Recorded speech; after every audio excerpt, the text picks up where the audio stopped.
Ladies and gentlemen, Granbell Fisher.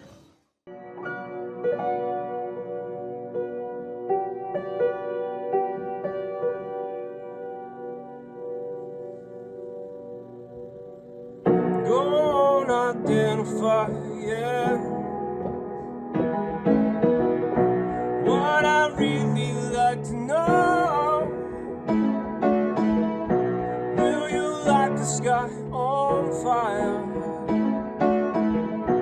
Will you light the sky like you did the night before?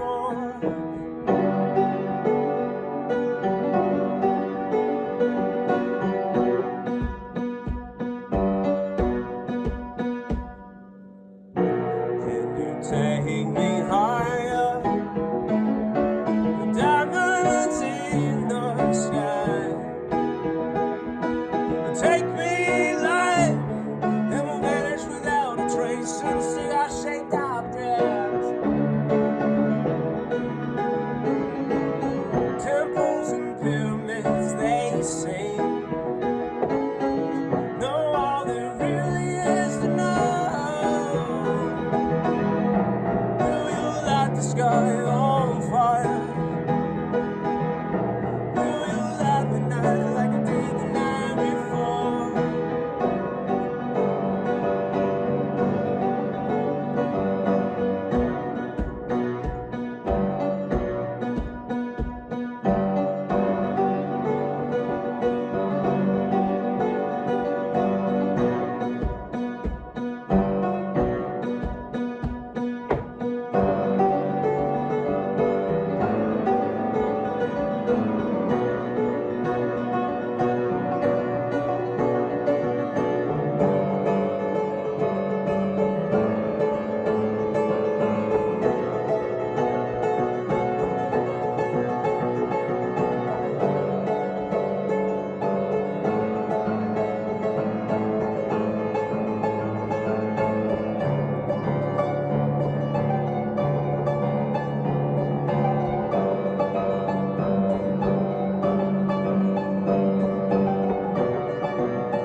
Happy holidays.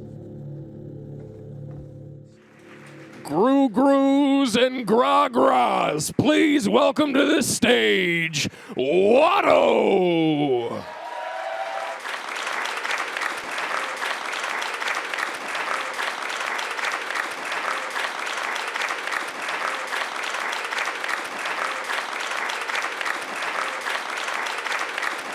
After me, come on. An unprompted standing ovation? What did I do to deserve such a thing? Unbelievable. 15 minutes? A 15 minutes? Longer than any film at Cannes this year? Okay, you can sit down because we have a hard out. We have a hard out, and the hard out is us again. Maybe the second show is more important. I'm kidding, I'm joking. This is the most important show in the history of New York City tonight. It is. One of our guests canceled. Thank you all so much. It's a great, what a show we have. What a show we have. And we're not going to tell you yet who canceled. but it's still a great show. Producer Patrick Kotner stopped me right before I walked on stage and said, hey, maybe explain to the audience what that video was. As it was playing to silence, he was like, oh, context, that's the thing I forgot to provide. Of course, as if it needs saying, that was Grand Bell Fisher, fictional musical guest in the universe of Studio 60 on the Sunset Strip. Real musician under his own real name in our universe, who during the lockdown came on and did an impromptu performance of one of the Star Wars holiday special songs. And now it's a tradition that he sent in a video every year, and we think that's the last one. We think. How's everyone doing tonight? Great. I forgot that it was SantaCon. And that arguably we're in like ground zero, like the absolute worst neighborhood in America for SantaCon. So I want to make a promise to all of you tonight, right here in this basement. This is the least annoying room you could be in a 20-block radius for the next hour. I promise you that. Unfortunately, you may not see people drunkenly break up over ego fights while dressed as Christmas characters. That's the thing that might not happen. What do you mean? Why are you saying that to me? What do you mean? Why would you say that? I look forward to seeing that 15 times on my 1-block walk to the subway. Who here has ever been to a George Lucas talk show, has witnessed a George Lucas talk show in any form? Been to, watched online, live stream, watched back? Okay. Appreciate the clapping. Now, who here has never, and I don't want claps, I want shows of hands. Who here has never seen the George Lucas talk show in any form before? Okay. Is that from the tech booth? Awesome. I'm going to ask you. What do you think this is? Oh, I'm excited, but I don't know. Great answer. That's what everyone's attitude should be. Also, I'm going to keep this coupon as instructed. Here's the George Lucas talk show. It's a very thin premise, okay? George Lucas hosts a talk show. Why is that happening? Because a crime was committed about a decade ago, little more, decade and change. George Lucas's nursery was broken into. The cradle was robbed. His baby was stolen. Such things rarely make for good comedy. A tragedy, a crime, left behind only a note that said, "Dear George, thank you for agreeing to sell all intellectual property connected to Lucasfilm. Here are the $6 billion we agreed upon. Love, the Walt Disney Corporation." A crime! They will not give it back, so George pivoted. He's nimble, he's swift on his feet. He said, "Time to let my personality be the star of the show." My favorite thing, connecting with other human beings. Deep emotional conversations about any number of subjects that don't have to relate to my own body of work. And that's already been for. This is the second to last show of GLTS 10. That is true. This is our 10th anniversary year. And pretty soon, it will be GLTS 11. Who cares? Nothing. Over the hill. Let's test out some things really quickly. This is our Life Day show, of course, where we celebrate Life Day.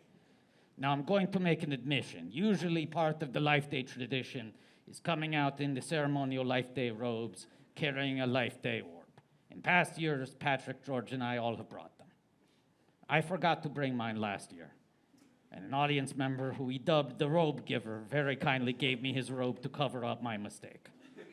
Patrick tonight also forgot to bring his robe. He said, I guess we're in it together. I said, I guess so. But here was what he was not thinking about. I walk on stage first, and the robe giver's here. Hey, man.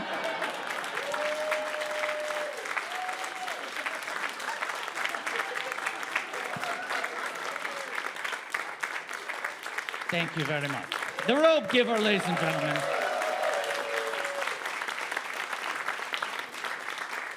And so the only thing I want to test out is just when Patrick comes on stage, and shh, it's a secret. When Patrick comes on stage, let's all point and laugh at his lack of a robe, okay? And when George comes on stage, applaud and go, what a robe! Okay, so just keep it in your head, be off book, let's start the fucking show.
Welcome retired filmmaker George Lucas. What a robe! What a robe! Oh my God! Extraordinary, the drape on that thing. What a robust red! Oh, thank the maker! Thank the fucking maker!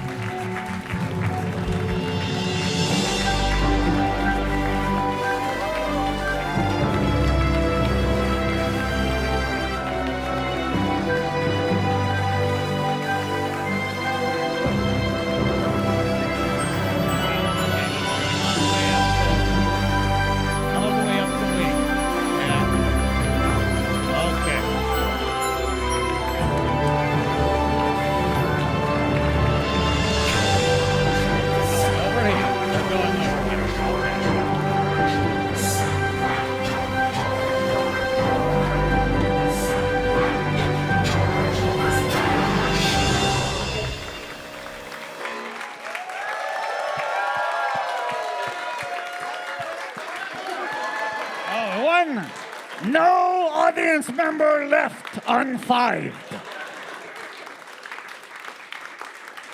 The music has ended and George does not care. The VIP box, he high-fived the VIP box, friends and family. He high-fived them. It's looping around, didn't we? I feel like we did this section already. No, we're good, okay.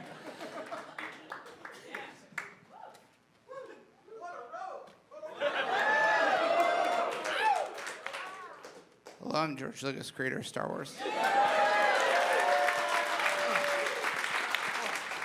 And I am what? Oh, hello, Otto. Happy Life Day. A happy life day to you. I brought my robe. I brought my robe. Yep. That's how it works. I love wearing the robe that I brought. That's right. Yes. You know what my favorite part of today was? I don't know. This part talking to me? Well, you know what? Now it is. It's my favorite part so far, talking to you, Watto. My previous favorite part of today was when I was at home and I took my robe and I brought it here. Yeah. Just that activity felt so satisfying to me. That's even in the top 10 of my days when you took your robe from home and brought it here. You know what my number 3 is? What? When you took your robe from your home and brought it here. Oh, this is like a listy version of Gift of the Magi. We can relate on these things, these kind of universal life day things. Absolutely. It's nice to share in the seasonal joy. And You know who we should bring on stage? Well, first, we want to just point out all the friends that are already with us. Oh, we have sure. action figure George Belushi B, hot off the press tour for the digital release of the Saturday Night movie. And I think we can all agree the true reason for the season. That's right. We have our Life Day tree over there. That's got all sorts of stuff on it. And I think, what do we got there, Watto? Oh, do we have something fall? Well, some of them broke in transit, so we were doing some crazy gluing. So here's the ceremonial Life Day crazy glue. Here we go. This is sort of like a smaller version of what happens at Rock Center. Yes, there we go. Great. Okay, we're good. And I believe that King Charles is on the ground there in front of the computer station. You see him there? He's not quite as rotten as Rotten Ronnie, but he's getting there. Yeah. And that's true in real life, too. This is true. Yeah. Hey, I wonder where Patrick is. I don't know, but I can't wait to see that glorious robe. Oh, yes. To see Patrick. Oh.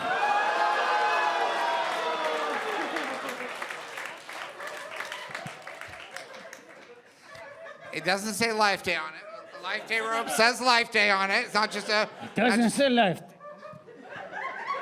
What's it say? Snuggie! Snuggie? It's not Snuggie Day. That's true. The fuck is this garbage? It's basically the same. It's not! Everyone knows a traditional...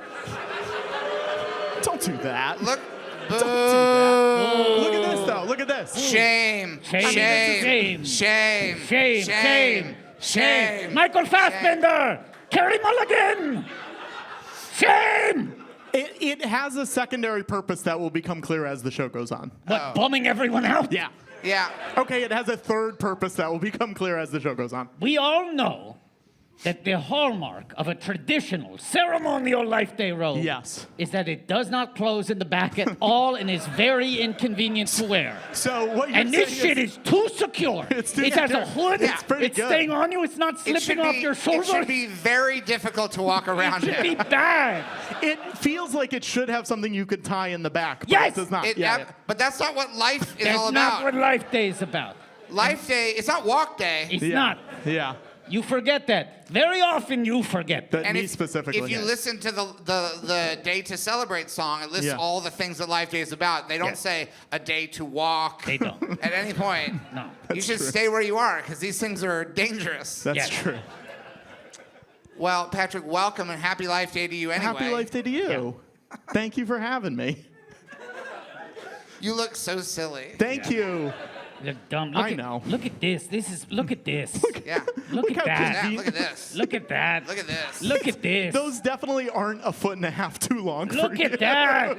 That's Me? the tradition. If I was wearing shorts, I'd be showing off my knees, you know? Yeah, if you'd be wearing shorts, you'd be showing off your fucking goosebumps. It's December, bro. Hey. You ain't in LA.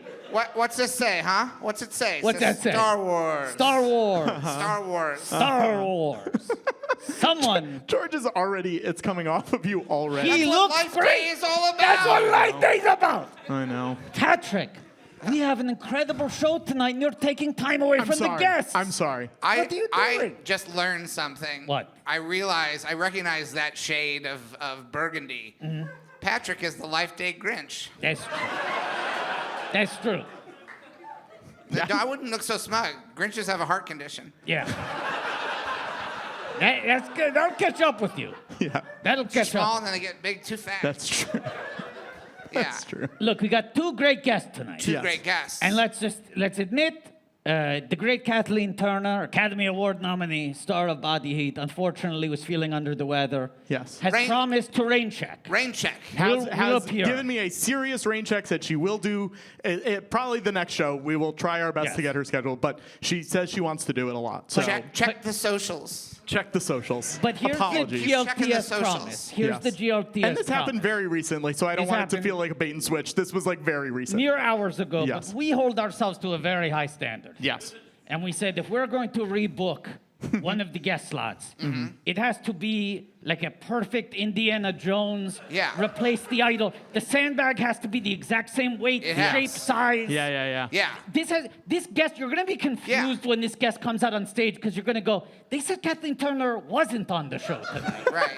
Right. But also, we also, in the words, so we follow the credo of the famous Meghan Trainor song, and what we're all about that. We are all about that. We are all about that. Yes, right? we are. Yes, we are. It will become clear what that means once we introduce our two guests. Yes. So let's just say it. Yeah.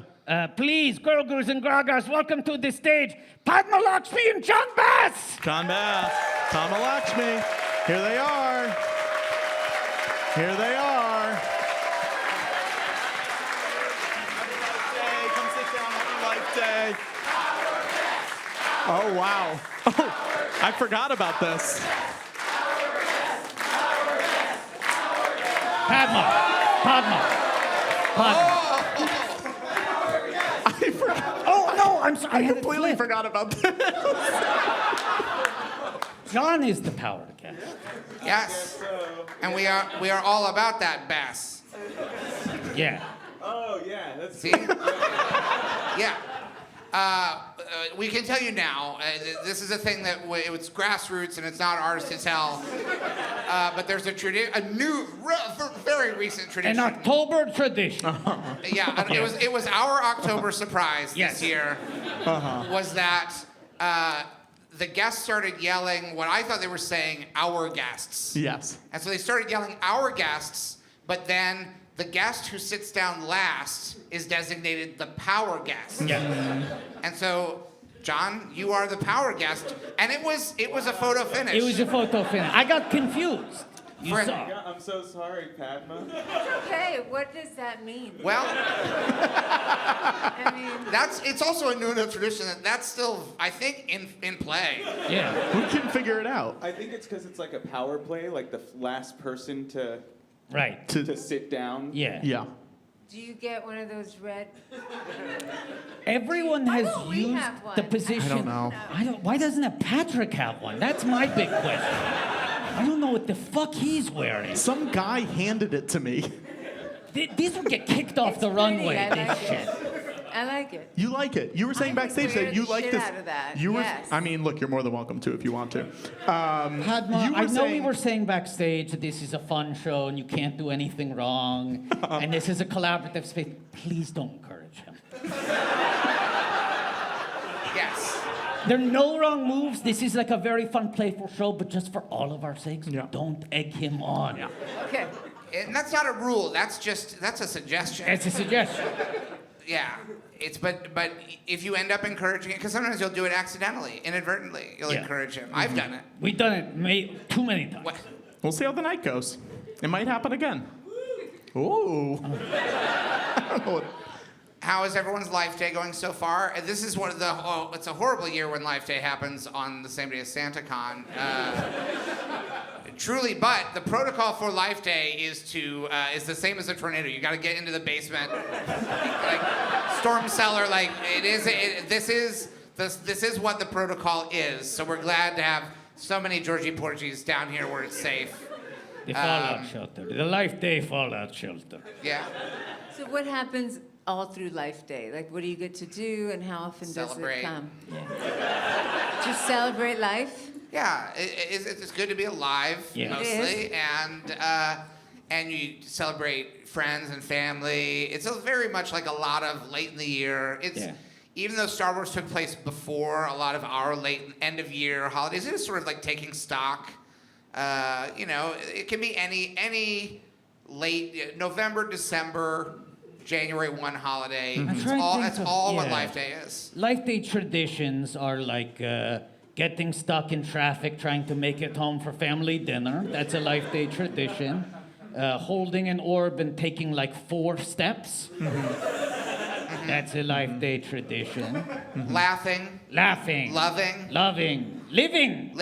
Every day is Life Day. Yeah. What a great sentiment. That's It's not true, but almost what a great sentiment. Dickensian view of Life Day, if you will.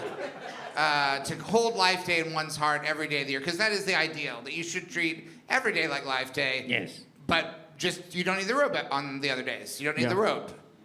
Oh, You just need the robe. So it's mostly just the robe is the main thing that you use as a signifier. The robe and the orb, you want to have an orb, a blue orb that lights up, walk a few steps. Does it have to be blue? Yes. Why?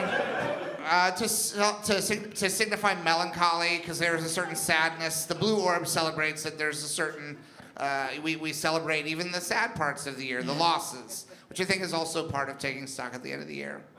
Part of life. Part of life. Loss is part of life. To quote, my buddy Marty made a movie called Cape Fear, in which Max Cady said, I don't mean to, I'm not holding Max Cady up as a role model, but he did say, you're gonna learn about loss. Now he meant it in a cruel way because he actually had a lot of very ugly plans in store. But I think don't shoot the messenger.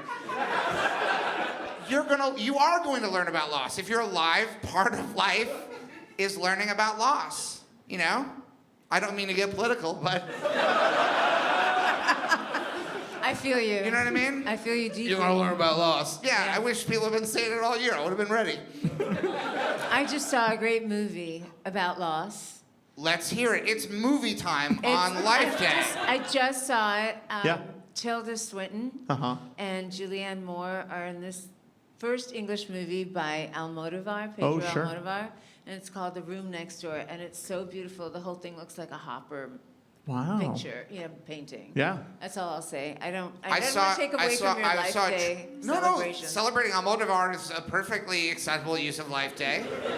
I did see, I think the first trailer for that had no dialogue in the trailer, but it just said his first English language movie. And I thought that was a pretty fun move to make a trailer with no dialogue. Is it like, oh, is he scared of it? Like, he's really, The script is actually beautiful. It's beautiful. Great. Because everything translated from Spanish is beautiful. Don't be jealous, George.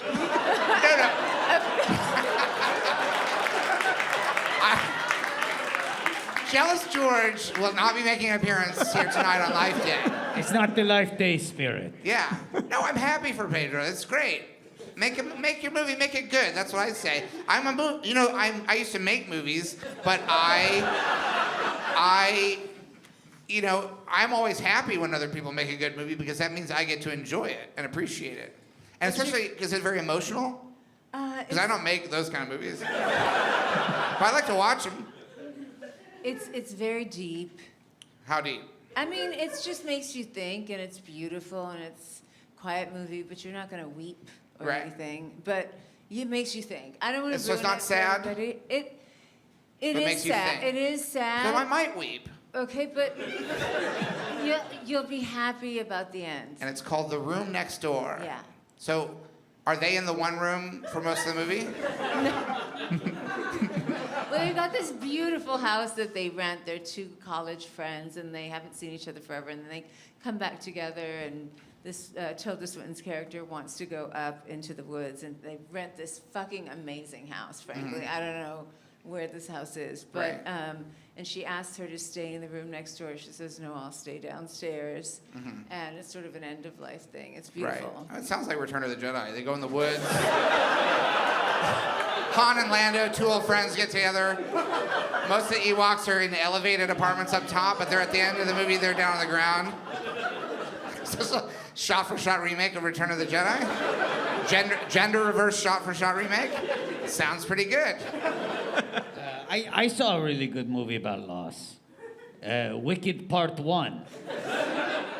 Someone lost the last fucking 6 reels of this picture. Where's Act 2 of the show? You know what I'm saying? I pay good money. They give me half a movie? What is this? Patrick, what's going on here? Loss. They lost about 40 pages of the script. I got to come back in a year? What is this? You think that part 2 is only going to be 40 pages? They're going to come back to 20 minutes and be like, all right, thanks so much. I think it was 40 pages on stage, and I think somehow, inexplicably, it's going to be 3.5 hours long. Yeah, I know. I was involved in an Oz movie. My buddy Walter Murch made Return to Oz for Disney. For Disney, I'm a satisfied shareholder. And they wanted to kick my buddy Walter off making the movie. And me and my buddy Steve and my mentor Francis, we stepped in. We said, no, don't do this. Let Walter make the movie. And I said, if Walter screws up, I'll finish the movie, and then you can have a Wizard of Oz movie directed by George Lucas. But then he finished the movie. It's terrifying. It's more like The Shining than Wicked. It's a scary movie with no songs and no joy, just horrors. Doesn't Dorothy get electroshock therapy? Almost, but there's a storm, and the machine loses its power right before they're about to give her the juice. This is in the first 20 minutes of the movie. It's the open. Dorothy has come back from Oz, and all she's been talking about since she got back is Oz. And so Auntie Em and Uncle What's-His-Name are both Uncle Owen. They're both like... George, can I tell you something? Yeah. You said Uncle What's-His-Name, and my brain said Uncle Owen. Yeah, I know that's not right. I know that's a Star Wars thing, but I don't you've know what messed the uncles... I don't think they ever said what the uncle's name is in Wizard of Oz. It's Henry, isn't Does it? anyone know? Henry? Yeah. Henry Jones Jr. A lot like one of your other characters. Okay. So, all right, I get it. And so they're like, we gotta... Our Dorothy, her brain is broken. We gotta take her, and he sees an ad in the paper for Dr. Shock 'em Up or whatever. And it's like, brand new gadget that pumps electricity into your kid's head. And so they're hooking her up to the, turn of the century equipment. And then right when they're about to pull the thing, lightning strikes and the power goes out. Yeah. Oh, God. Yeah. I mean, and then things get worse for Dorothy. We've never talked about it. Are you happy that you didn't have to make that movie, or do you wish you would? Yeah, Walter's movie. I don't want to. That was a Hail Mary pass to keep my friend from getting fired. I would have been humiliated to have that. Would you have done the same thing if they made you do it? No, I probably would have done amazing stuff. I would have changed cinema. Can't help it. But I wouldn't have liked it. I would have been happy about it. It doesn't seem like you're ever happy, George, if we're being honest. Hey, I'm always happy when I'm promoting my wife Melody's book. Hey. Melody Hobson, Priceless Facts About Money. It's one of Oprah's favorite things for Christmas. And it is a book that teaches children about the history of money, how money works, how you can use it to make your life better. I'm going to quote from my wife on the back of the book. She says, my hope is that these historical, scientific, and just plain weird facts will invite kids and their parents. Patrick, your parents are here. That's true. Have they bought the book? Have you bought the book? They said no. You should buy it for them for Life Day. Can I just give them my copy? Want the book? No, to explore the fascinating world of money. And then I got all sorts of quotes on the back here. This is a good show. We're all just reading the book. George, did she ask you to give a quote? Because you're not on the back. No, but I'm in the bio. Sure. But she didn't want a quote from you? She doesn't need a quote from me. Everyone, what's that going to prove? That I love my wife? Everyone knows I love my wife. Is that what your quote would have been? Yeah, I love my wife. I gave her the quote. She's like, everyone knows that. It'll look weird. It'll look desperate if I put it on the back of the book.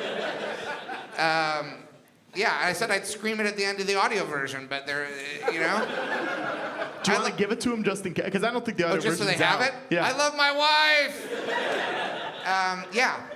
I mean, I got my buddy Steve and his wife Kate on the back giving a quote. Yeah. You don't need, here's the thing, rule of thumb. If you have a quote from Steve, you don't need a quote from George. If you have a quote from George, you don't need a quote from Steve. Like, that's just how quotes work in the 21st century. Let's just say that the other quotes on the back here are Reese Witherspoon, Kerry Washington, Lewis Hamilton, 7-time Formula One World Drivers Champion. I like that. And Jamie Dimon, Chairman and CEO, JP Morgan Chase & Co. There's no room for George. Padma, backstage, you were saying, because I guess you hadn't met George, but you were saying, I know Melody. I'm friends with Melody. I do. I don't know her well, but I've known her a little bit for a really long time. And I think I remember before they got married, but I know where they met. Somebody very dear to me introduced them.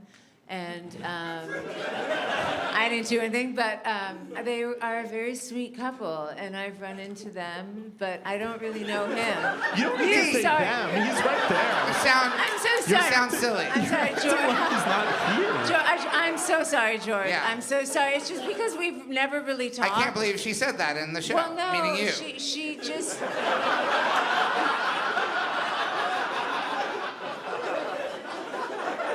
I was looking right at her when you said that to me.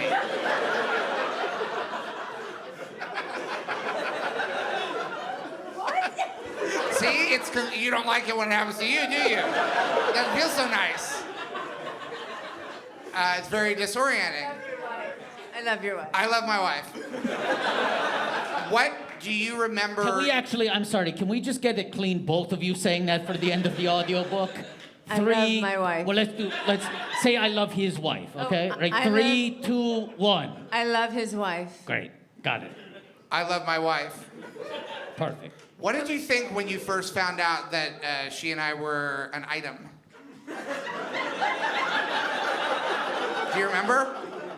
Were you surprised, or did you always think, when you knew Melody before, you always thought she'd end up with a George Lucas type?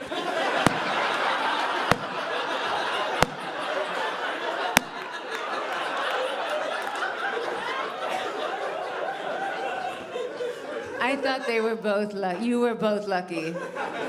I thought you were both lucky. Yeah. I thought that I don't know Melody super well, but she's, as you know, she's... You're having real trouble with my pronouns tonight.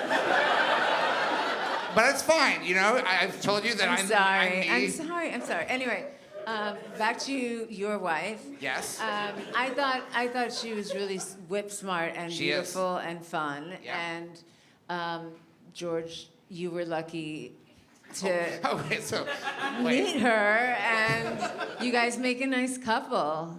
Wait, so she was smart and what and fun? Smart and beautiful and fun, and I was lucky. Fun. I don't disagree, no, but you are smart and probably fun. But I don't know you very well. George, you're beautiful. I think probably is generous, George. I think you should take it. Yeah, I'm pretty fun. Yeah. You're fun right now. Super fun right now. But you approved. You approved. I did. Yeah. That didn't surprise me because you guys are just two very accomplished, interesting people. John, what do you think about all this?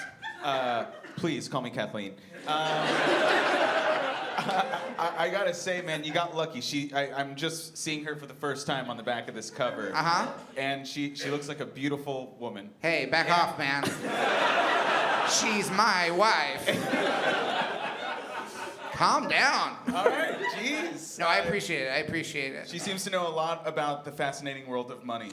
Mm-hmm. And that's why it was perfect that she wrote this book. I thought. It would have been a bad choice if she didn't know a lot about money and she still wrote the book. First page of the book. Yeah. I don't know. Yeah. Well, look, I mean, people who write books are cool. Look at this. Wow. John, do you have a book? No. Okay. Do you want to write a book, John? No. You don't? No. It's hard. I'm Okay. good. Yeah, it's too much words. You wrote and directed the movie. Yes, yeah. That was one thing I did. Yeah. George. Writing a filming. movie is basically a book. Yeah. Oh no, it's so much less. It's so No, many, it's you know basically this, a book. It's many less words. Okay. It They can don't go be. to the end of the page. Yeah, right? exactly. But It can still. be fewer words, indeed. Yes. But it's still, you tell stories different ways. You communicate things different ways, whether fiction book, fiction movie, nonfiction book, nonfiction movie. I am seeing this as an opportunity now that I am here. I could just promote my movie for 1 second, right? This is a talk show. I want you to promote stuff. Okay. It's called Carol and Gray, and it's gonna upset some people, but I released it for free on TikTok. Wow. So you can watch it. It's in 45 parts. It's true. I shot it vertically using iPhones through the cities of New York, and it follows me and my best friend Mary Wiseman, who's on. Does anyone here watch Star Trek? Sorry, George. No. She was Captain or Cadet Tilly. But what's going on? What's happening? oh my God. Are you watching the movie on TikTok in the tech booth? Okay. Yeah, you can just, if you search Carol and Gray on Google. Oh, or here we go. TikTok. He really was watching the movie on TikTok in the tech booth. Yeah, that's it. That's my movie. Amazing. So it's Carol and Gray? Yeah. Carol Amazing. And Gray. You get That both. Yeah. 2 in 1. That is so crazy. You can take it off. How That's cool. embarrassing. Let's keep it going. Just, I mean, will it give away or will it promote it to keep it going silently? I think it would be a weird choice for the top. John, just baby, silently going this off whole in the show back. is weird choices. Also, you released your movie in 45 segments. That's all. We're already in uncharted territory. That's, Yeah. Is but that it's- you? Was that you? That was me. Wow, you look so handsome. John. I mean, in black and white. Oh, Never thanks. mind. And it is. It's very cinematic, okay? Thank you. Digital experimental filmmaking. You think we don't want to talk about that here? This is what we're all about. Yeah, it was cool. I just came back from Tallinn Nights Film Festival in Tallinn, Estonia, where it premiered at their film festival. That was really crazy. Whoa. And yeah, sorry, but that's it. That's it. If you want to watch it, it'd be great. And then How long is the full running time with the 45 parts? 66 minutes. Okay, so it's feature film. We're way into feature territory. That's like 26 minutes longer than Saludos Amigos. Saludos Amigos being a 1940s Disney animated movie? I believe it was No, the new one.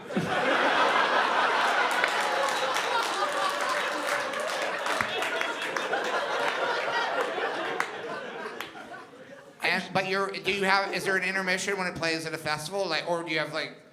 Oh, no. It is a movie. I just released it. I didn't know if any of the segments, whether you'd have an intermission theatrically between each of the segments. Yeah, there is an intermission, but it's just, it goes, Carol and Gray will return after these messages, and then there's a commercial in the middle of it.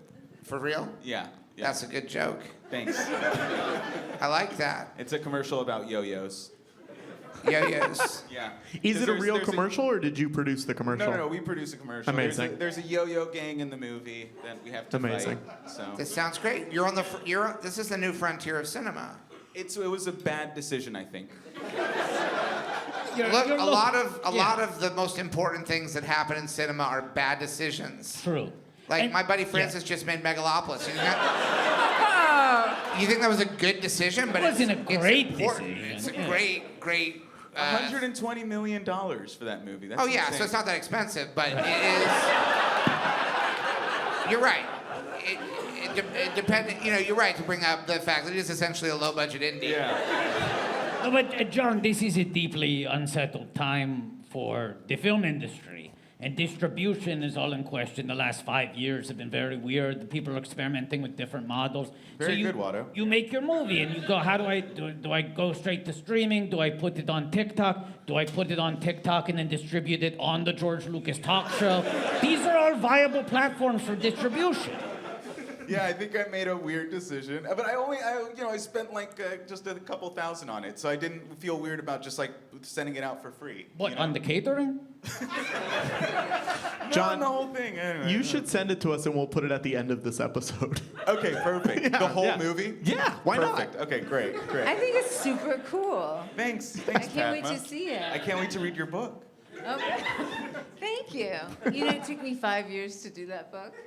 5 years? Yeah, it was hard. Yeah. I understand. I could not write a book. You made a movie. Yeah, I wouldn't. Because here's the thing: if you don't know how to, if you ever want to make a book, you just get someone who knows how to make a book and say, "Will you make your name smaller than mine?" And say like, "with" or "as told to," or there's lots of ways. I feel like my book would just be a bunch of me going, I don't know. I have a book right down in front of this thing. It's a book about Norman Rockwell, and look at the bottom. George Lucas and Steven Spielberg at the bottom of that book. We didn't write that book. All we did was collect more Norman Rockwell paintings than anybody else. There's someone else wrote the book, but our names are big on the front of the book. So there's a Star Wars novel that's written by George Lucas. Someone else wrote it. My name is on it. I think that's the first time you've ever admitted that on this show, that you didn't write that Star Wars book, George. Everybody knows I didn't write that No, book. I know, but you just never talk about it. Well, I'm not proud of it. It's just No. It's just something that had to happen. Do you write your own scripts at all? Yes. Oh, yeah, I do. Actually, or is Actually, that yeah. as told to? No. I write my own scripts. Have you seen any of the Star Wars movies? You can tell. You know, I tried to watch the first one, like the way Phantom back Menace? first one, with my daughter, because. You tried? I did. One of the things you'll learn in the 5th movie is that there's no such thing as that.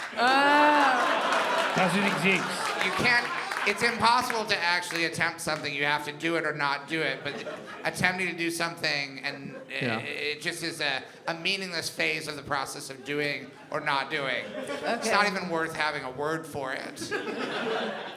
Yeah, so you did not watch the movie. What was it about the movie that made you... Fall asleep?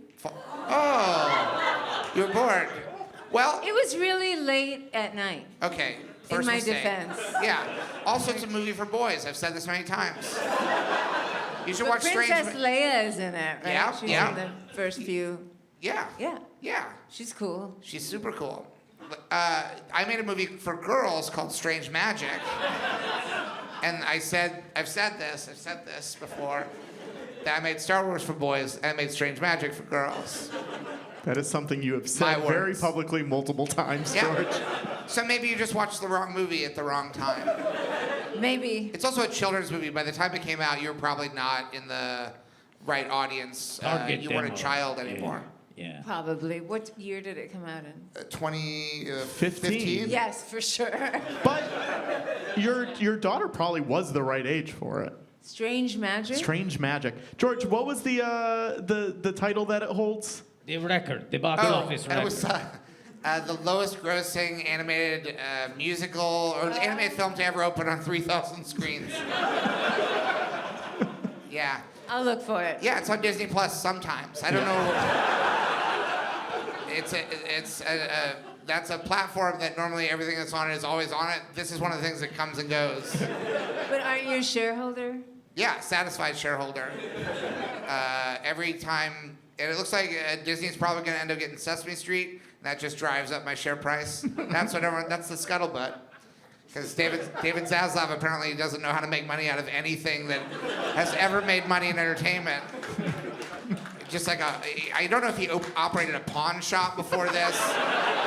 He doesn't know how. He's just like, Batman, I don't think we can make a film in this world and make money out of it. I don't think we can make any money out of Looney Tunes. Warner Brothers historically has never made any money out of Looney Tunes. And now Sesame Street. It doesn't seem like we could ever make that a success. But Now, Padma, anyway. something you did do was you did bring us a bottle of wine tonight. Yes, Which I was did. very nice. And we're going to open it right now. Please, We're gonna I drink think it. this is a good time. That looks like a Prosecco. I think it is, yes. Yeah, you're right. I didn't want it doesn't matter. Prosecco is wine, it's just sparkling. Now, Padma, Yes? you actually, for someone who doesn't like Star Wars, we've never had a guest on the show I who didn't has. say I didn't like it because said you remember fell I didn't asleep. watch it. I didn't watch it. Oh, right. Right? You either watch it or you don't. I didn't watch it. Touche. I don't think we've ever. Yes, thank you. I don't think we've ever had a guest on the show who has a name that sounds quite as close to multiple Star Wars characters. I know. That's true.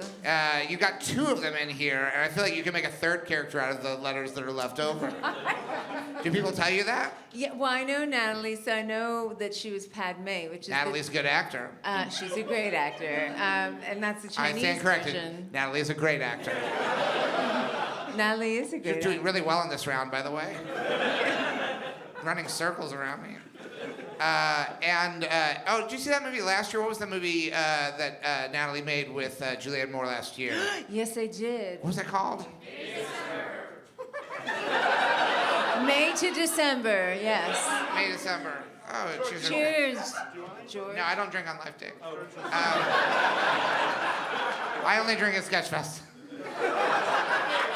Cheers. Cheers. Cheers. Cheers. Cheers, you guys. Cheers. It's good.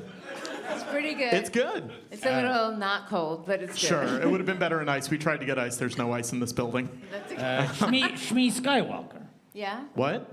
The last part of your name is the first part of a different Star Wars. Oh, Shmi. thank you. Yeah. People say that a lot, Shmi. Shmi, yeah. Yeah, that's Luke Skywalker's dad's mom. And guess what? What? She died a virgin. How can that be? Wait, and the Wolfman from the Cantina's first name is Locke. L-A-K. So if you put them all together, that is three names. Yeah, you sound like some sort of board game answer for some sort of like crazy mix 'em up Star Wars word game. I've been a clue on Jeopardy several times.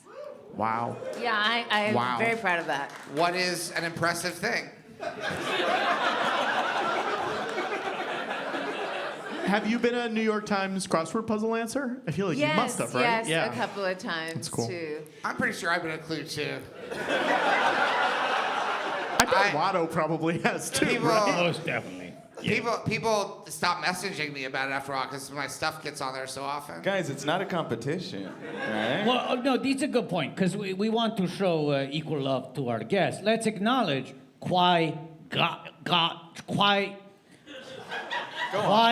John Ginn Yeah? and Basque. No. Seabass was on the crossword today. Oh, I was trying to do Star Wars, but that works. Yeah. Also, there's the Bass Pro Shop. True.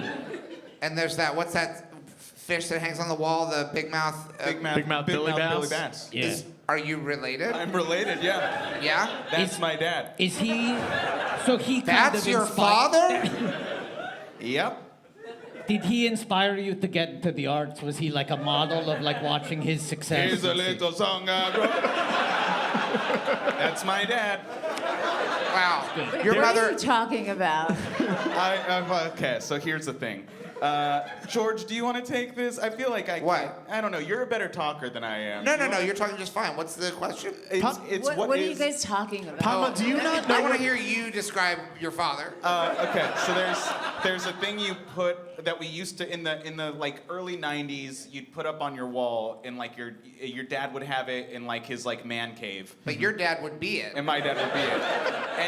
And you could press a button, and a fish would like wag its tail. Yeah. I'm sure we could get footage. Yeah, And the song was on the sung by screen your of one. father. Yeah, that is sung by my dad. Yeah, maybe just the pull guy up a who runs- picture, because I don't want the music to mess up our YouTube eventually.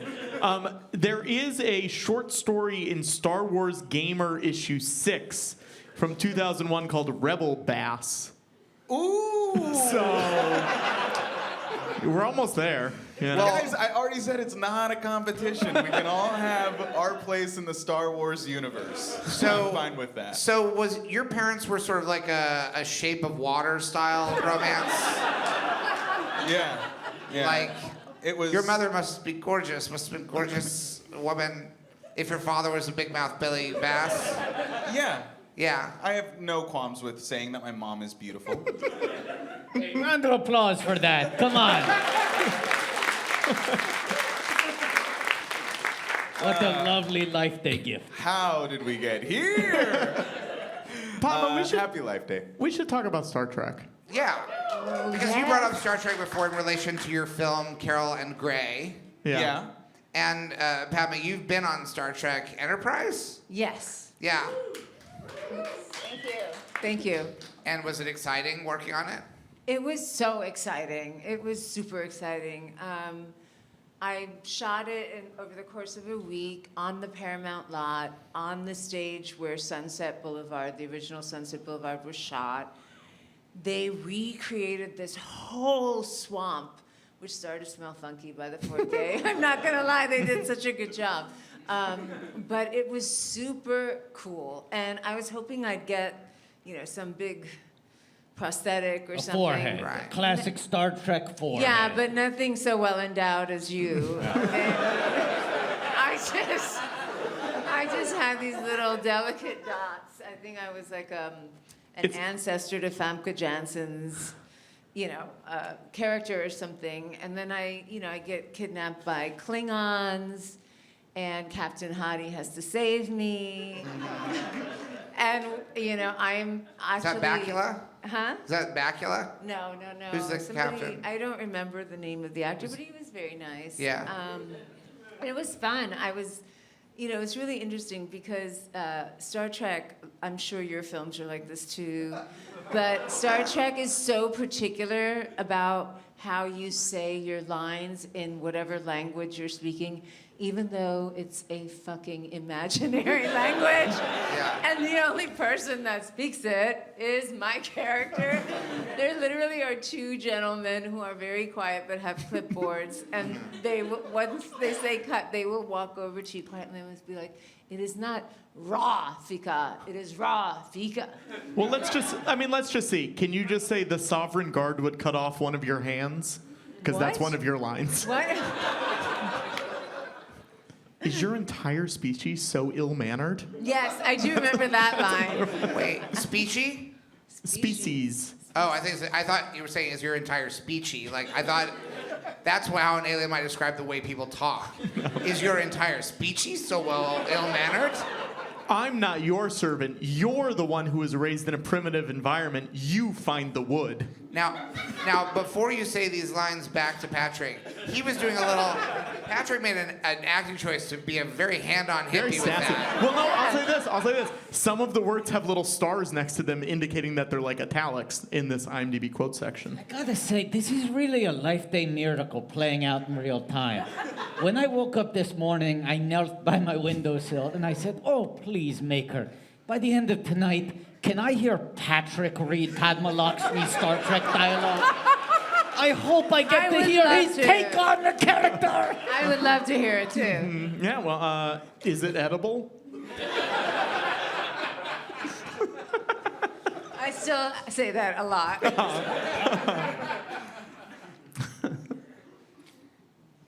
That's all I got. Patrick? Hang on. You're obviously better suited to physical labor. I should have imprisoned you for speaking to me that way. Oh yeah, because I am sort of her name is Princess Kaitama, and she's sort of the princess of everything.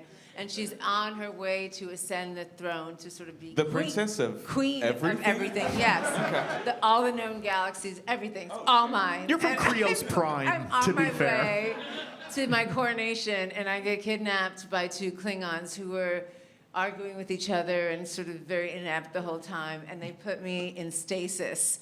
So the first half, like the first act or something, I'm just there like in a glass coffin. And can I tell you, they really made me do it, and it was so hard not to laugh. Yeah. Just hearing all this gobbledygook. You are. You have the same sense of humor as Patrick, then. You're Patrick on thinks the- death is very funny. That's true. That's true. Kaitama is obviously on the Star Trek wiki, and there is a detail in here that I think is very funny. In the final draft script of Precious Cargo, Kaitama was described as beautiful. I just think that's funny. That's final draft. Final draft. Right. So there maybe were earlier drafts where Yeah, they weren't sure. where it was just She was just imperial. regular imperious princess. But then the final draft, someone's like, I've got an idea. Space BEAUTI. I've got it. You know what's interesting is I always know about people's interests from what they know me from. Like, Right. obviously, I did one episode on Star Trek, and not even the Star Trek most people know about. So I know that if someone knows me from that, they're super Trekky. And then, if they know me from Hot Ones, how many of you guys have watched Hot Ones? Is this a Hot Ones crowd? Yeah. I can't tell. I can't see you guys. So then I know, it's just interesting. Watto shot a Hot Ones episode. It was unreleasable. I got too hot. Too hot to handle. You're too hot. Yeah. Yeah. Did you eat them all? Yeah, I ate them all. He threw up first. Watto sat down, threw up on the host. Yeah. I don't know if you've ever seen a Toydarian vomit, but it goes. It's just a spray. It goes everywhere. They stopped. The crew left. It was horrific. And then he tore through all the wings and sauce with ease. Well, this is the thing. You know, sometimes on Hot Ones, people will come on and they're like, hey, I'm vegan. Yeah. Can you give me vegan wings? Or can I get them on vegetables? Yeah. Rachel Ray famously just took spoonfuls of the hot sauce. I said, I don't need any of this. Just hook it to my veins. And they gave me an IV drip. And they just changed the bottle every 10 minutes. And by the end of it, I was literally spitting fire. Padma, I have a question for you.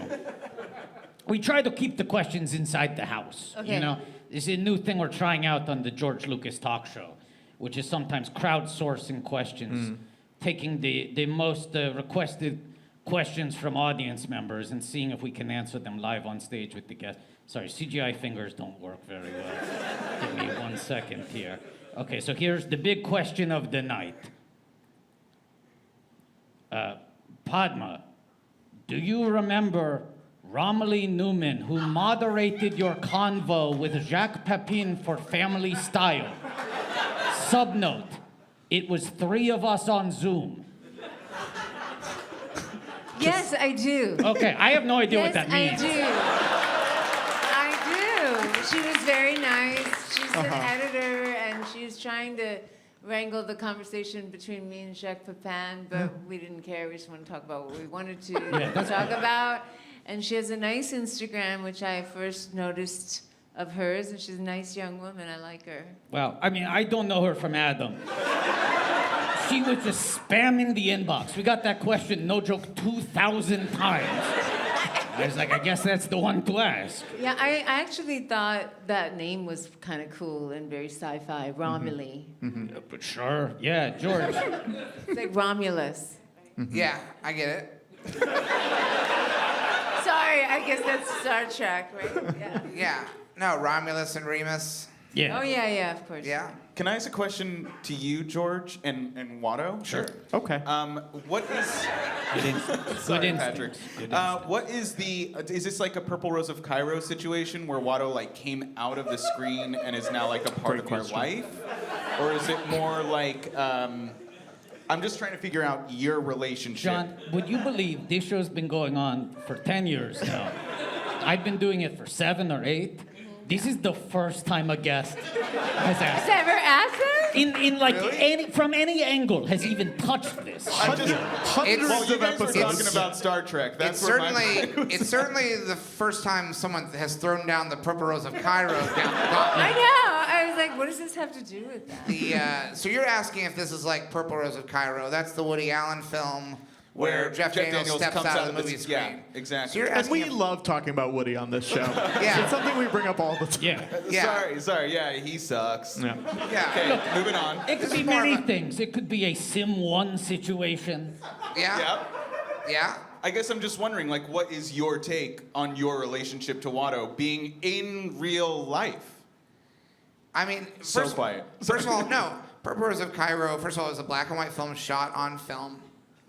So the chemical process by which he would have escaped the projected image would be completely different. Yeah. This is probably, if anything, I'll try to follow your analogy. I don't know whether later Woody films were shot on film or digital. Let's say it's a rainy day in New York type situation where an actor would step out of a film. I mean, it just doesn't make any sense. You know what I mean? Yeah, I do. He is So more a like Space Jam combination situation. of ones and zeros. Yeah. Or like Roger Rabbit. Correct. Oh, Right? Kathleen. I love that movie. Kathleen, Yeah. please. Can I tell you a weird, funny story? I love that movie, and when I was going to some school Thank dance you. in high school, you're welcome. Actually, I love The War of the Roses as well. That's great. Thank you. V.I. Wachowski. I remember that movie, and I loved it so much that when I was going to this school dance, I made this dress for the formal that looked exactly like Jessica Rabbit's. Right. It was beautiful. It was in raw silk, not remembering that Jessica Rabbit is a cartoon. And I need like something that keeps on my body. Right. So you're saying it was a lot closer to a Life Day robe? You fucking beat me to it by half a second. I'm so happy I did. I'm so happy I had teed it up. The softball was there, and I was ready. I was winding up. God damn it. Yeah. John, to answer your question, you have to understand that, and this is not something we love to repeat, because it's a little embarrassing. The Phantom Menace was shot on film. It was the last time George ever did that. And he was pioneering new technology, creating fully digital characters, actors. That was expensive. The thing that was a bridge too far was rendering them onto the film. So he had to render them and just put us in front of the camera, light us, film it, print. And then now he's just left with us hanging around. All right, good to know. Thank you so much. Yeah, and now that's canon. Yeah. Yeah. That absolutely is canon. But we didn't start doing we wouldn't have been able to do these talk shows before Clones. No. Because then, absolutely, we would have had to pull off a full Purple Rose of Cairo. Yes. To get him out of the Phantom Menace. Yeah. And into this talk show. But once we shot it in glorious 1080p, which was that's what we shot Attack of the Clones. I think it's a little high, George. No, it was 1080p. Are you sure we hit full 1080? It was 1080. Yeah, it's 1080. I don't know how many of you realize that unless you're a very peculiar person, if you're carrying a portable telephone around with you, it probably shoots higher than the resolution with which we made Attack of the Clones. Yeah. Which you can see in Carol and Gray, which was shot on iPhones. Well. What? Wait, you can see. I thought you were saying you had borrowed footage from Attack of the Clones. Yeah, no, I did Carol that too. Gray. I was looking for a lawsuit. She-Hulk, attorney at law. Let's talk about it. Yes. The toxic fan. You played the toxic fan. The Fandom Menace. The fandom Menace. negative Very comments good. online. Very First good. of all, Hulk King. First of all, It's the worst show to say out loud when you're talking to people and you go, I was in She-Hulk, and they go, what's She-Hulk? well, you say the full title is She-Hulk. What? Yes, to say it out loud, it angers even the gods of Life Day. The full title is She-Hulk, attorney at law, right? Yes, yeah. You have to say the full title. It is true. And I think your character embodying the toxic fandom, I think there was a lot of commentary that I really, really appreciated because I've had to deal with that my whole career. Not my whole career. People were pretty nice about American Graffiti. I love that movie. Oh, now you want to play nice. Stayed awake? I did. Yeah, that's a really, people like that movie. And there were no people who were like, cars don't go that fast. The radio songs don't sound that way when you're in the 1960s. Yeah. Yeah, We're just happy to see it. Can I ask you something? Sure. If you could do any movie next, what would it be? What would you like to do next? Probably a feature film adaptation of the book Priceless Facts About Money. I think it'd make a hell of a movie, a hell of a picture, as they say. I think, I don't know if I probably want to executive produce it, get someone else to direct it. John, you want to direct it? Yeah, sure, I'll do it. I'm looking for work. All right. This is not a firm offer. It doesn't know paperwork. Feels pretty firm to me, George. Oh, well, okay. We'll see how it goes. You gonna put it out on like Blue Sky or something? Yeah, let's do that. What are we Do you know what Blue Sky is? Blue Sky's the new Twitter, Oh, right? it's the new Twitter. Yeah. Is anyone on it? Yeah, there's a lot of people. It's fun. People should join Blue Sky. What? Yeah, it's fun. I'm on it. So what's it That's like? a ringing endorsement. Patrick. I can't wait to sign up. Patrick. Yeah. I don't know if you've noticed, we don't do ads during this show. We plugged his movie. I figured Blue Sky was okay too. Wait, you're plugging Blue Sky? Just out of nowhere, it feels like the first time I've ever been on this show, which has gone for hundreds of hours. This is the first time where I've actually physically tried to reach for the skip button to go ahead. Oh, it's the ad. They've got to the ads part. Hey, are you on Blue Sky? It's the new Twitter. Are you trying to be Lots the of people are on Ashton it. Kutcher of Blue Sky? Yeah, I just try to P embody plus him. C? Griffin, Yeah. are you tired of being on Twitter when like an alternative to Blue Sky? Are you doing a blank check ad read? Who are you talking to? I If feel you like have- that's the inverse of how the ad format goes. That's right. That's right. Padma, I have a question. Where do you think Silk from Glitter would be in the year 2024? Padma played Silk in the Mariah Carey movie Glitter. And I would like to know what she is up to in our current year. I mean, I think she's probably married well and shrooming, in Montauk. Okay, great. Very comfortable life. How do you think the career went for her? I don't know. I think so. The premise of Glitter, for all of you who did not watch it, is it was a Mariah Carey film, and it was sort of a Star is Born. That I'm ghosting her voice, and I'm there because she's pretty. I'm pretty, and I can't sing, and blah blah blah. And of course, it's her voice, and she makes it big, and she remembers she was an orphan. You get the drift. And what was the question? What do you think she's doing now? How did her career go? How did her career go? So Yeah. I think Silk has gone into real estate. Definitely high-end realtor, on the Upper West Side. Yeah. And I think she, like I said, is doing well and is out of the biz and had a couple kids and is on her second facelift. I don't know. But let's think legacy sequel. Now, what do you? That's the setup. What's the story? Oh, the story. And why now? The story is that she's having an affair with an intern at the Realtors, and she loves her husband. They've been really a great couple and have a couple of kids, and everybody's happy. But she's got a high-powered job at this real estate firm, and she's gonna make partner. Yeah. And then this guy comes waltzing in, Oh, a waltz. 1, 2, 3, 1. breathing on her in the elevator, not realizing that he's just a mere intern. Yeah. Oh, I thought you were And going to say a that meerkat. A waltzing meerkat. This is not your. You had my attention. Now you have my interest. Everything's going great for her. Her life is great. It is. But It's then going great for her. A meerkat waltzes into A the sexy elevator. meerkat of a man waltzes in the elevator, and she just embarks on this torrid affair. Wow. Yeah. So it's totally different from the first movie. Yeah. She really comes into her own. Sure, yeah. Yeah. Padma, that was a great answer, and you pushed through the I don't know phase.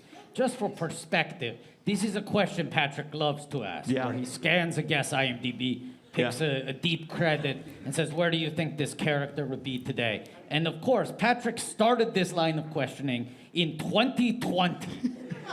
During our pandemic live streams, where he would ask people, where do you think this character is today in 2020? And 18 straight months of people going, I don't know, at fucking home making sourdough?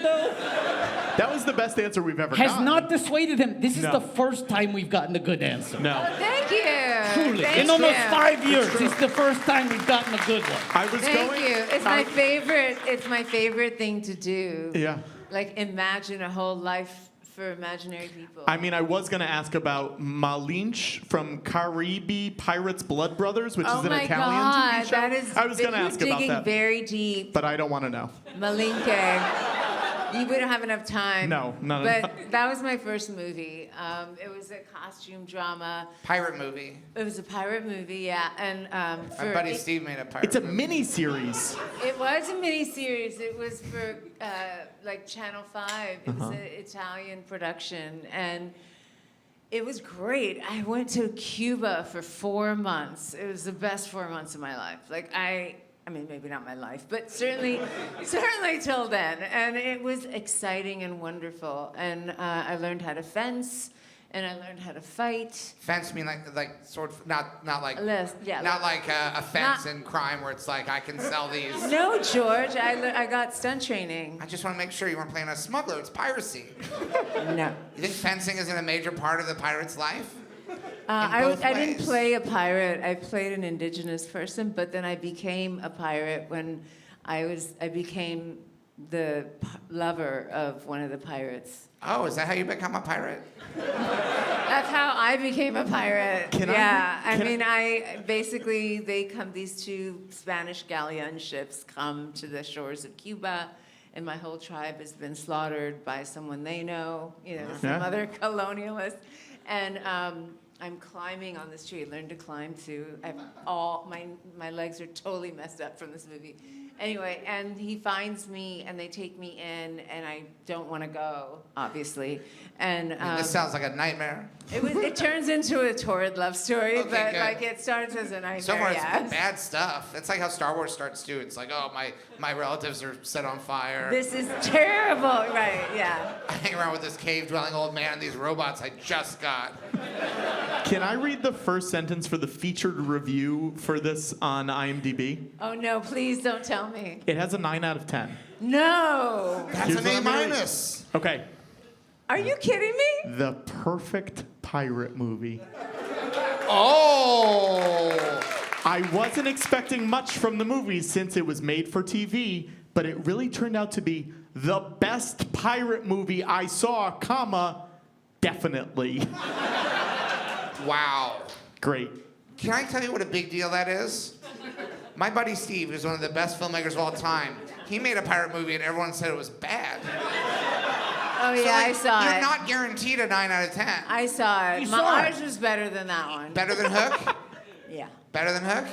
Do you remember the scene that I was in where I was on the bridge with Carrie Fisher and we were kissing and then we sort of floated up into the air? No. It's subtle.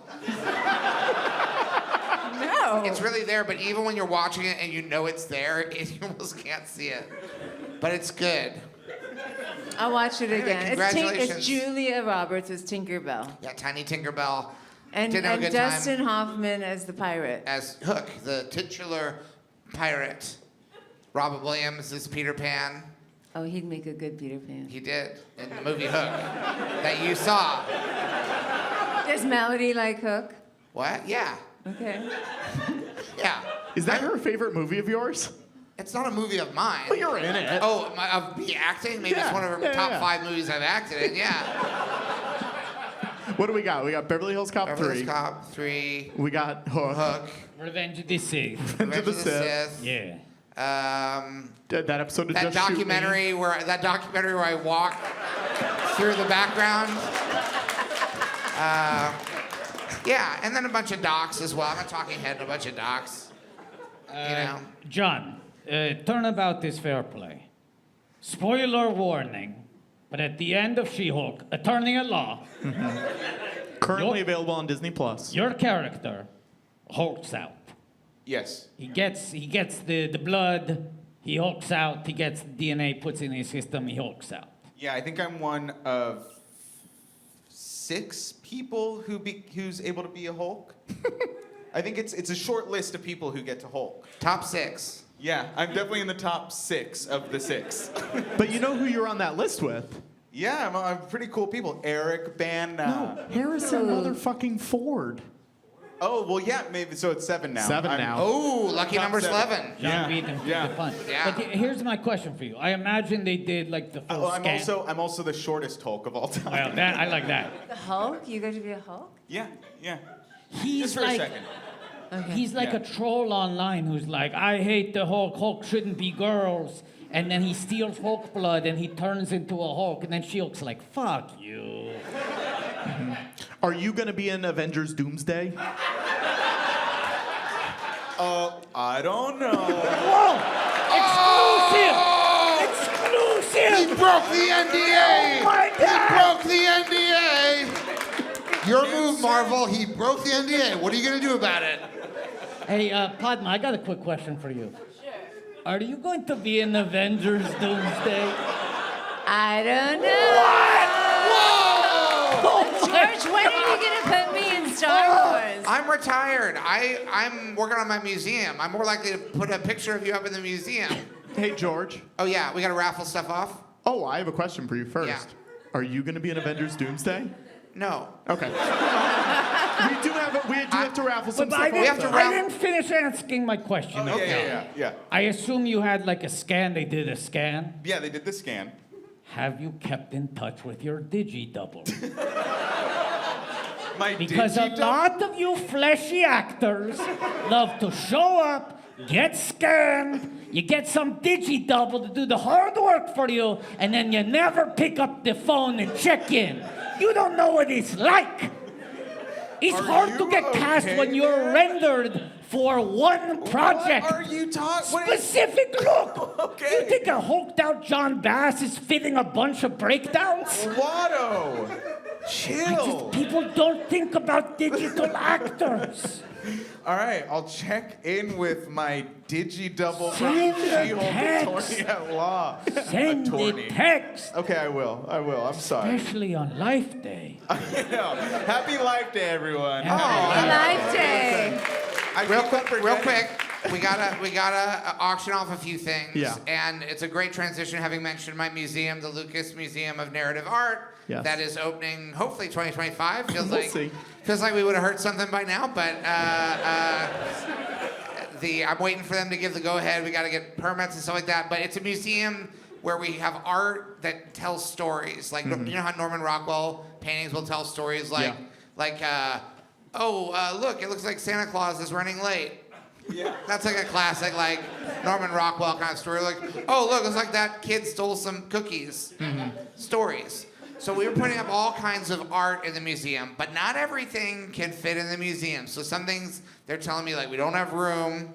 And so I thought, what if I bring one of the pieces of narrative art, original narrative art, and auction it off to one of the people here? I say let's draw the Well, now I did say that this Snuggie was going to pay off in another way. It does have a pocket, and guess what's in the pocket? All right, so you're gonna read the. I'm gonna read it. 132. 132. 272. 272. 132. 272. 132. 272. It's funny. I almost titled my first movie THX 132 272. Does no one have 132 272? I don't know if we can trust this guy, All right, George. well, let's draw again. If no one has that number, we'll draw Sorry, again. man.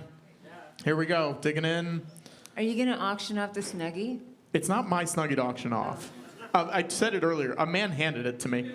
I can auction it off. But wait, I want to wear it for the second show. I want to wear it for the second show. 132 125. Yep. Yep. All right. Yep. All right, here is an actual scene from the Teenage Mutant Ninja Turtles TV show. This is animation art. This is original production art. Wow. Padma, show it off. Show it off before we Show go it off. Show off the art. Wow. George, Amazing. I want to make it clear that I asked this with zero judgment. Why do you own that? Why do I own that? Yeah. I'm a billionaire. I'm bound to own at least one of those. No, good response. Good response. All right. 132 129. Oh. Okay, let me ask you this. Do you have a record player? Do you want a copy of the George Lucas talk show soundtrack album? People like would kill each other to get copies of this because there's so few of them. So if you don't want this and you put it on Discogs, the last one sold for $200. Is it just like audio tracks of like different it's interviews? songs. It's full songs that we did during COVID. Other records. I don't want these. What are these, George? What George, were those? what are those? Doesn't matter. I don't want them. Just It doesn't Shout what matter. they are. Can Shout you what show they are. us? No. We don't even want to hear about them. Just show them. They're a mystery. I don't They're know. a mystery. Why are you being so protective about this? Yeah. Can I see quickly? Can I see? We're what running those out of are? time. Come back. It's 8:43. Yeah, we do have to hurry up. Okay, I won't say anything. I just want to know. It What won't is mean this? anything to you. He gave them all back John- to you. Okay. This is a waste. I say as the titular character in this talk show, this portion of the show is a waste of time. George, did you buy these or were these given to you, George? I just found them at my ranch. At Skywalker Ranch. Skywalker Ranch. I'm gonna do another one. Hang on one sec. 132232. Look at that. Oh. Do you have a record player? Yes. Do you want that George Lucas talk show? You already have it. You already right? have it? Yeah. Hold on. Let's see what else we got. Here, there's a fanny pack. Here's the Berenstain Bears house. George. Here's the screenplay for Lincoln by Tony. Here's a copy of Radioland Murders on DVD. Wow, that's a good one. That's honestly a good one. And here's 2 original drawings by Patrick Cotner. What are they? Wait, I don't even know what those are. Yeah, that's it. That's wonderful. They're 2 drawings that Patrick did. He didn't know I even had them. I don't remember those. I didn't want to put those in my museum, Patrick. You drew those on the Joko cruise. Oh, but that was years ago, George. I know. I was about to throw them away, and I thought, no, someone will love these. Do you have more stuff, or is that it? Sure, yeah. 132268. Oh, right here. Sitting next to the man wearing the Tony Hawk Underground hat. A beautiful hat. I'll bring it to you so you don't have to. Great. I have 2 things to give away too, George, in my pocket, in my pouch. Give them away. Some buttons. Is there more? Sure, but come back. Do another. Some buttons and a cereal toy from The Force Awakens. Happy Life Day. Another button and a cereal toy from The Force Awakens. Save some stuff for the second show, too. I have too much stuff. Oh, no. Oh, no. Oh, we'll save this for the next person. Sorry.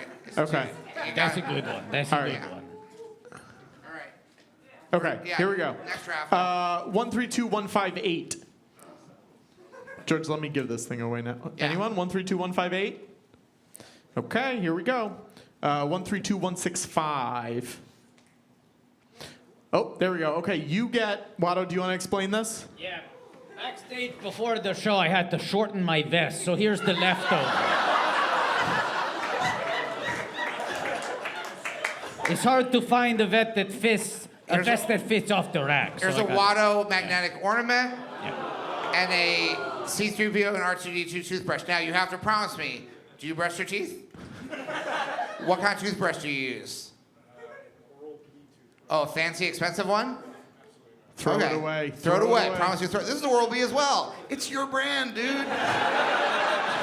And this one is 25 years old? Yeah, maybe? it's vintage. Okay, great. Yeah. I think this is probably the last thing we're going to do. 132236. Great. Come on up. Watto, this is another one of yours. No, that's all I got. Okay, this was the leftover string from my vest because the string was good. But I think George has some stuff for you as well. Yeah. Here's an Amy Irving trading card. Friend of the show. Here's some Force Awakens cereal toys. Do you have a record player? My partner does. Do they have the George Lucas Talk Show soundtrack album? No. They don't? You sure? Do they want it? Yes. There you go. Oh, hold on. You got to take one record that I don't want. Yeah, take that. Hey, George, we actually have one more thing. We have one more round. Hey, what are we, Columbo? Yeah. One more. You're going to Columbo me? 132144. Come on up, buddy. You're tonight's big winner. Guess what you got? The rest of the raffle tickets. No. Oh, really? No, we did for the next show, don't we? Oh, it's this show. Okay, yeah. No, come over.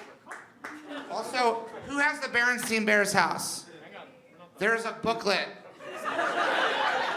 There's a booklet that comes with that. You must take it. Otherwise, you might misuse it. Did you see what almost happened? You think you get the book for the Berenstain Bears Treehouse? You're the ticket king. You're the king of tickets. The ticket king. The king of tickets. He wants the Berenstain Bears little booklet. All right. Well, I hope this has been a good Life Day celebration. It's been such a delight to have you both here. I hope this has been a real celebration. Thank everyone for coming out on this cold night. Be careful of the Santa Clauses that are outside. Let's do plugs. What? Let's do plugs. Let's do plugs. What do we got to plug? Oh, Use your mic. I have nothing. You have nothing to all my books, I guess. Yeah. I had a book just come out in October, which is the best American travel and food writing. Yes, and So it's you can get that at the on Strand. Amazon. They have a bunch of copies at the Strand, which is where I got that book. And it's a Strand value. Yes. Yes. Which means it's discounted, which isn't good for me. But still buy it. That is a very old book. It's like 8 years old. But Yes. Anyway, I have a book coming out next year as well. November 5th. Thank you. Please buy that one. Patrick, you went to the Strand before the show to buy a copy. You went a few days. And how many copies of Melody's book did you buy? I got one book. Oh, at you got Barnes & Noble. one? Because I'm bringing fucking 8 books from Texas, and I gave 2 to our guests. Maybe pick up the slack. Okay. John? Yeah, Carol and Gray. You can go to the link on TikTok, and that will lead you to a Vimeo where you can watch the whole thing as one movie. And if anyone has any family members in Delray, Florida, a movie I'm doing called that came out at one theater called Bad Shabbos is playing at the Delray movie theater. But he's gonna travel. It will travel. It's gonna do a road show, but right now it's just at Delray. So if you have any grandparents or parents in Florida, send them to the Delray theater. All-star cast. All-star Name cast. them. Yeah, David Paymer. Whoa! Kira Sedgwick. Kira Sedgwick. Whoa. Other people. Method Man. Method Man! Wow. Incredible guy. Honestly, the top 3 people you'd want in a movie. Yeah. And that's not even a joke. Hey, you know who's number 1 on the call sheet? Bing, bing, bing, bing, bing, bing. Yeah, baby! But yeah, check it out if your parents or grandparents are there. Thank you. Lotto? I want to plug Wicked Part 2 coming to theaters fucking 11 months from now. I love delayed narrative closure. It's a fun time. We've been doing a lot of Star Wars live reads out in Los Angeles. Episode 3 was released last night on the George Lucas Talk Show YouTube. You should go check that out. We're doing San Francisco Sketchfest the 2nd and 3rd. On the 2nd, we're doing George Lucas Talk Show. Or on the 1st, we're doing George Lucas Talk Show. On the 2nd, we're doing a live reading of the Star Wars Holiday Special. And then on the 4th at Dynasty Typewriter, it's also live streaming. Pick up your live stream tickets. We're doing 2 George Lucas Talk shows. Also, we have posters for sale up there. They're all signed. Go see Annika or my mom. My mom's up there, too, and she's selling posters. Go check them out. And thank you for coming. Thank you so much. Oh, we'll go out on Butterbear? George, do you want to contextualize this quickly, or are we just doing No, we don't have time for context. Great. Saturday, December 21st, a triple header gets going with number 11 SMU at number 6 Penn State. Both teams 11 and 2. Penn State, will they defend? All right. That's so great. That's great. Everybody got their plugs in. I want to thank everyone for coming, and may the force be with you always.